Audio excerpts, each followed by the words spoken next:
एक बड़ा basic concept आज देना है जो ऑडियंस के लिए बड़ा यूजफुल होगा। देखिए हम सब ये जानते हैं, ये अकाउंटिंग इक्वेशन है बहुत मशहूर, resources is equal to sources. यानी इस रूम में जो चारों तरफ आपको रिसोर्सेज जो एसेट्स नजर आ रहे हैं, इसके पीछे कोई ना कोई सोर्स होनी चाहिए। यानी या तो इसके पीछे ओनर खड़ा होता है, या तो ये पैसा मैं घर से लेकर आया हूं, या फिर मैंने लोन लिया है। तो आपने ये इक्वेशन पढ़ी होगी, assets is equal to capital plus liabilities. यानी हर रिसोर्स के पीछे कोई ना कोई सोर्स होती है। तो इसी इक्वेशन को थोड़ा सा अगर चेंज करूं और कैपिटल को यहां छोड़ दूं तो ये बन जाएगा कैपिटल या equity is equal to assets less liabilities. अब कैपिटल को इक्विटी बोलते हैं। अक्सर आपने देखा होगा कि ये टर्मिनोलॉजी यूज होती है कि हमें इक्विटी मार्केट में या स्टॉक मार्केट में इन्वेस्ट करना है, इक्विटी मार्केट में। तो भाई आप इक्विटी का मतलब तो सीखो। IFRS ऑफिशियल उसकी डेफिनेशन ये देता है कि residual interest in assets after deducting all liabilities. यानी एसेट्स में इंटरेस्ट होना ओनर का लायबिलिटीज लेस करने के बाद। यानी सादा लफ्जों में अगर आज मैं इस बिजनेस को बंद करूं तो इसकी सारी लायबिलिटीज हमें पे ऑफ करनी पड़ेंगी। हम लायबिलिटीज पे ऑफ करने के बाद जो भी बचेगा एंड में वो ओनर का है। यही ओनर की खुसूसियत है। तो इक्विटी का मतलब पता होना चाहिए। अब याद रहे कि जब भी आप स्टॉक मार्केट में शेयर खरीद रहे हैं तो आप ये इक्विटी बाय कर रहे हैं, लेकिन मसला ये होता है कि आप स्टॉक मार्केट में कंपनी ने तो बहुत सारे शेयर्स इश्यू किए हुए होते हैं। तो हम एक रेशियो कैलकुलेट करते हैं जिसको बोलते हैं बुक वैल्यू पर शेयर। बुक वैल्यू पर शेयर इसका सिंपल फॉर्मूला है यही, जो आपने इक्विटी खरीदी है इसकी टोटल इक्विटी ऊपर divide by number of shares issued नीचे। तो आपके पास एक एक शेयर की, जो एक एक शेयर आप बाय कर रहे हैं उसकी बुक वैल्यू आ जाती है। अब सर इसको किसी चीज से कंपेयर करते हैं? जी बिल्कुल, इसको कंपेयर करते हैं मार्केट प्राइस से, जो बाजार में शेयर प्राइस चल रही होती है। तभी एक रेशियो बहुत मशहूर है जो CFA वाले हजरात हैं, स्टॉक मार्केट वाले हजरात हैं, वो बहुत इसको यूज करते हैं, price to book value. Price to book value यानी ऊपर रखते हैं मार्केट प्राइस, नीचे रखते हैं बुक वैल्यू और ये चेक करते हैं। तो एज्यूम करते हैं कि हमारे स्टॉक मार्केट में एक कंपनी है, उसकी बुक वैल्यू है 100 रुपए और वो बाजार में वो शेयर चल रहा है 50 रुपए का। तो ये प्राइस टू बुक वैल्यू बना 0.5, प्राइस टू बुक वैल्यू बना 0.5। यानी सुनिया, इस कंपनी को अगर आज हम बंद कर दें और इसके एसेट्स को बंद करके तोड़ तोड़ के बेचें तो वो एक एक शेयर पे कितना मिलेगा? 100 रुपए। लेकिन चलती हुई कंपनी का शेयर कितने का है? 50। बंद करने पर एक एक शेयर बिकेगा 100 रुपए का, लेकिन चलती हुई कंपनी का कितने का है? 50। ऐसा क्यों है? क्योंकि हमारी स्टॉक मार्केट का रिस्क हाई है, हमारी स्टॉक मार्केट में इन्वेस्टर्स का कॉन्फिडेंस लो है। तो देखो 100 रुपए वाली बुक वैल्यू के शेयर पे भी लोग सिर्फ 50 रुपए देने को तैयार है। तो हमारे यहां हमारी स्टॉक मार्केट में अगर इन्वेस्ट करना है तो प्राइस टू बुक वैल्यू 1 से कम होना चाहिए। ये उसूल जहन में रखें, नॉर्मली 1 से कम ही है। सवाल ये कि हमारी जो पूरा स्टॉक एक्सचेंज है PSX की सारी कंपनीज को मिला के अगर उसका average price to book value निकालें तो वो कितना बनता है? वो बनता है 0.7। शायद ये चेंज हो गया होगा थोड़ा, लेकिन वैसे कुछ अरसे पहले 0.7 था। देखो ये भी 1 से कम है पूरे स्टॉक मार्केट का। अब लेकिन दुनिया का एक बहुत बड़ा इन्वेस्टर है वॉरेन बुफे। वॉरेन बुफे क्या कहता है? वॉरेन बुफे US मार्केट के लिए कहता है, पाकिस्तानी मार्केट के लिए नहीं। वो कहता है कि अगर US मार्केट में तुम्हें 1.5 से कम का भी अगर कोई शेयर मिल रहा है, नहीं किसी शेयर का प्राइस टू बुक रेशियो 1.5 से कम है, तो वो भी बहुत अच्छा है। इसलिए वो बात कर रहे हैं कि US की मार्केट का रिस्क कम है, यहां की मार्केट का रिस्क हाई है, तो यहां 1 से भी नीचे हम बाय कर रहे होते हैं। अब मैं आपको आखिरी एक बड़ी मजे की चीज सिखाता हूं। यहां देखें, मैंने कहा कि जब आप स्टॉक मार्केट में इन्वेस्टमेंट करते हैं, याद रहे, तो आप इक्विटी बाय कर रहे होते हैं। तो भाई पहले आंखें खोल के देख लिया करो कि उस कंपनी की कुछ इक्विटी है भी या नहीं।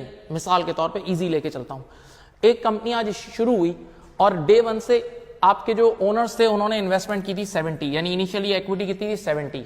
अब वक्त के साथ साथ उस कंपनी को लॉस होना शुरू हुआ। याद रखना, प्रॉफिट के मजे भी ओनर ने लेने और लॉस का बोझ भी ओनर ने बर्दाश्त करना है। तो अगर प्रॉफिट होता जाता है तो इक्विटी बढ़ती जाती है और लॉस होता जाता है तो इक्विटी कम होती जाती है। तो 70 का आपकी इक्विटी थी, एक लॉस हुआ 30 का, तो अब इक्विटी कितनी बची? 40। इसी तरह और लॉस होगा, 30 का और लॉस हुआ तो इक्विटी 10। फिर एक टाइम आता है कि इक्विटी 0 हो जाती है और बिल आखिर एक वक्त आता है कि इक्विटी नेगेटिव में चली जाती है। इक्विटी नेगेटिव में चली जाती है, फिर भी कंपनी चल रही होती है, धक्का दे दे के चलाया जा रहा होता है। तो कई बार मैंने अपनी स्टॉक मार्केट में भी देखा है, गालिबन शायद PIA या कुछ ऐसे इदारे हैं जिनकी इक्विटी लॉसेस की वजह से नेगेटिव में है और लोग फिर भी उनकी शेयर्स खरीद रहे हैं, तो वो बिल्कुल सट्टा कर रहे होते हैं। यानी एक पल के लिए ये तो सोचो भाई, तुम खरीद क्या रहे हो? इक्विटी खरीद रहे हो, तो उस कंपनी के पास तो इक्विटी नेगेटिव में है, पॉजिटिव क्या नेगेटिव इक्विटी हो गई है, फिर भी तुम शेयर खरीद रहे हो। तो थोड़ा सा होश में रहें। मेरा मैसेज आज ये है कि अगर आप ये सब चीजें सीखना चाहते हैं कि स्टॉक मार्केट में किस तरह इन्वेस्ट करना, ये एक आर्ट है और इसमें छोटी छोटी बहुत सारी चीजें, छोटी छोटी और लिटिल थिंग मैटर्स। तो आप हमारा स्टॉक मार्केट का कोर्स ज्वाइन करें। In today's video, we'll have some practical example of Elon Musk, Tesla, Facebook, Google, Amazon, Warren Buffett, इन सब पे बात करेंगे। And our topic is value stocks, value shares versus growth shares। सबसे पहले let's talk about value stocks। कि value stocks क्या होते हैं? What are the characteristic of value stocks? सुनते हो ना value investor या value shares कि मुझे invest करना है value shares में। value share का जो सबसे पहला characteristic होता है वो यही होता है कि उसकी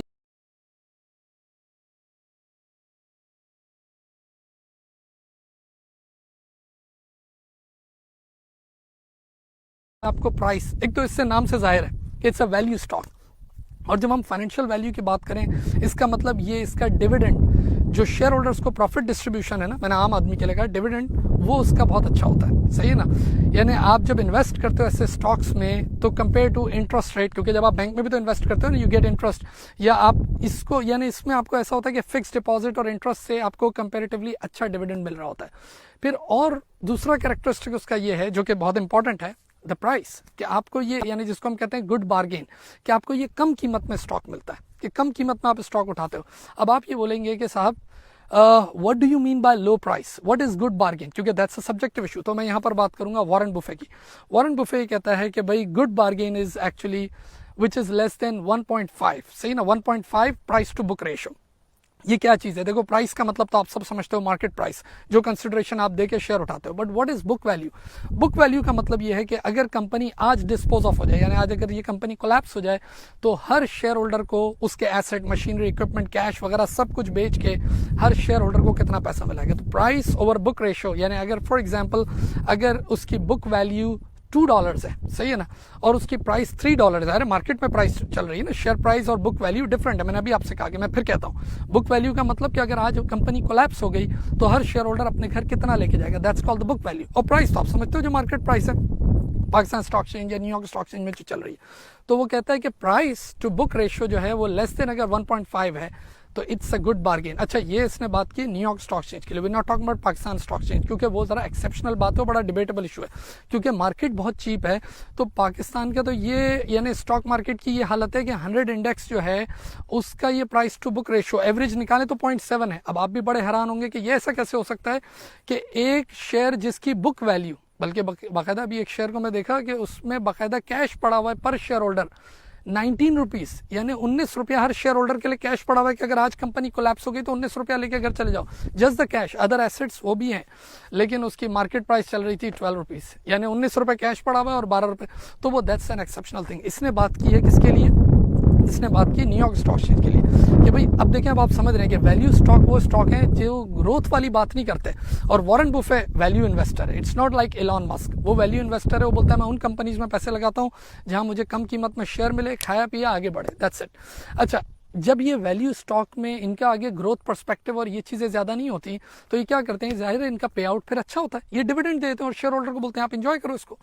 जबकि ग्रोथ स्टॉक्स वो होते हैं जिनकी अमूमन प्राइस ज़्यादा होती है, सही ना, और इनका जो डिविडेंड रेशियो होता है वो कम होता है, बहुत कम होता है। आप मिसाल के तौर पे गूगल की बात करें, टॉक अबाउट फेसबुक, अब टेस्ला की बात करें, अमेजॉन की बात करें, पी रेशियो 100 पे भी चल रहा है, यानी लोग इतनी एक्सपेक्ट कर रहे होते हैं। और इनके जो इन्वेस्टर्स हैं उनका माइंड सेट, अगर हम जैसे बात करें, हमने अभी बात की वॉरेन बुफे की, Warren Buffett is actually value investor. मैंने अभी आपसे कहा कम कीमत शेयर देखेगा, खाया पिया आगे बढ़ेगा।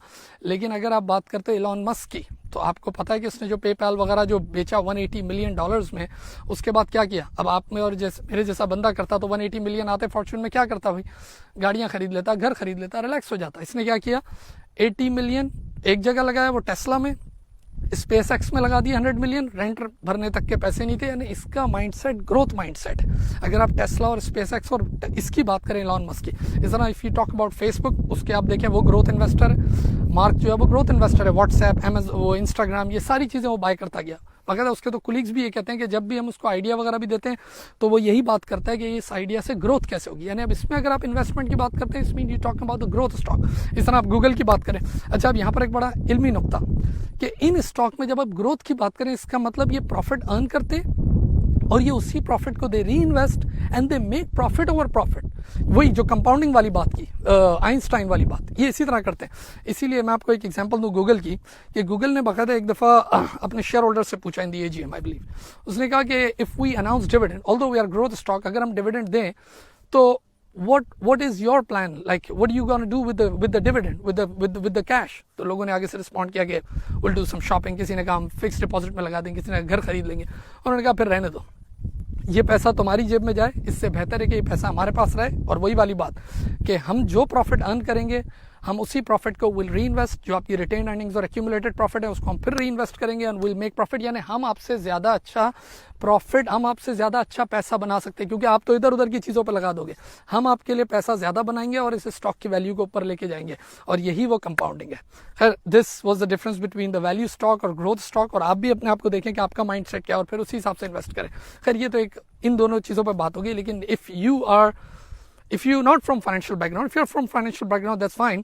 हमारे पास स्टॉक एक्सचेंज का एक कोर्स भी है जो कि राइट फ्रॉम स्क्रैच हर चीज़ के कंपनी क्या है, शेयर्स क्या है, बिल्कुल बेसिक, यानी हाउस वाइफ से लेके स्टूडेंट से लेके आप जॉब कर रहे हो, बिजनेस कर रहे हो, और you are from financial background, non financial background, तो मेरे पास एक बड़ा अच्छा कोर्स है स्टॉक एक्सचेंज का। If you are interested you can message me on Facebook और इंस्टाग्राम, यूट्यूब, जहाँ भी आप देख रहे हो। और सबसे अच्छी बात है अगर if you can message me on WhatsApp, तो आप वो कोर्स ज्वाइन कर सकते हैं। And that's it, you have a great day now, thank you.